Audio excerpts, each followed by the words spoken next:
Hello everyone, అందరికీ నమస్కారం. Voice అయితే కొంచెం బాగాలేదండి, ఏమీ అనుకోవద్దు. ఈరోజు అయితే నా ఫ్రైడే అయితే నా మార్నింగ్ రొటీన్ అయితే మీతో షేర్ చేసుకుందామని అయితే అనుకుంటున్నానండి. అదిగోండి, ఫస్ట్ అయితే నేను రైస్ కడిగేసి అయితే పెట్టేస్తున్నాను. మార్నింగ్ రష్ అందరికి ఎక్కువగానే ఉంటుంది కదా, సింపుల్గా ఇద్దరు పిల్లలతో నేను ఎలా చేసుకుంటున్నానో చూపిస్తున్నానండి. ఈరోజు అయితే పక్కన అయితే టీ పెట్టేశాను, ఎందుకంటే ఈరోజు మా హస్బెండ్ అయితే లేసేస్తున్నారు. అందుకని చెప్పి ఈలోపు టీ అవుతూ ఉంటుంది అని చెప్పేసి కందిపప్పు కడిగేసాను.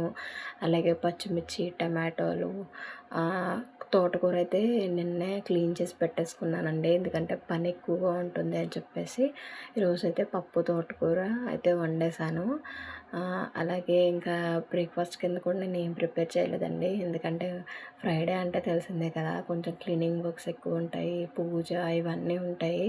తర్వాత పిల్లలతో అవ్వదు అని చెప్పేసి బ్రేక్ఫాస్ట్ అయితే స్కిప్ చేసేసాను. పిల్లలకైతే రైస్ పెట్టేద్దామని చెప్పేసి ఇంకా పప్పు అయితే తినేస్తారు కదండి, గొడవ ఉండదు.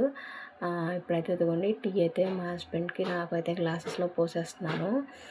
ఈ లోపైతే ఇగో రైస్ అయితే అయిపోయి వచ్చింది. సో అయితే అది తీసి పక్కన పెట్టేశాను.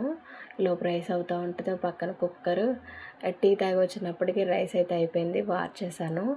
అలాగే ఇంకా మా పిల్లల్ని కూడా మంచిగా రెడీ చేసేద్దామని చెప్పేసి స్నానం చేపించి వచ్చేటప్పటికి పప్పు కూడా అయిపోయింది. అది మెదిపేసి రాగి జావ కోసం అయితే వాటర్ పెట్టేశానండి, అది మరుగుతూ ఉంటుంది. ఈలోపు నేనైతే పప్పు మెదిపేసి ఇంకొంచెం వాటర్ వేస్తాం కదా, అదే కొంచెం ఇచ్చేస్తున్నాను. పొయ్యి మీద లోపు మరుగుతూ ఉంటుంది.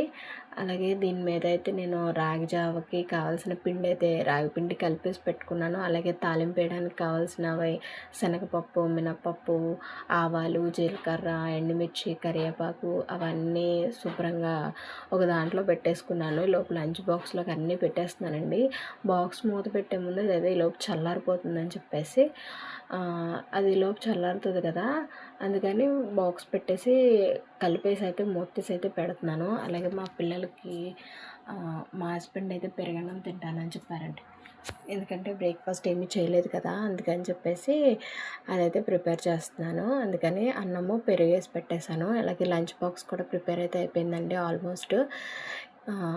ఇంకా ప్యాక్ చేసి పెట్టేశాను. బాబు కూడా రెడీ అయిపోయాడు, పూజ కూడా అయిపోయింది. థ్యాంక్ యూ సో మచ్ అండి వీడియో చూసినందుకు.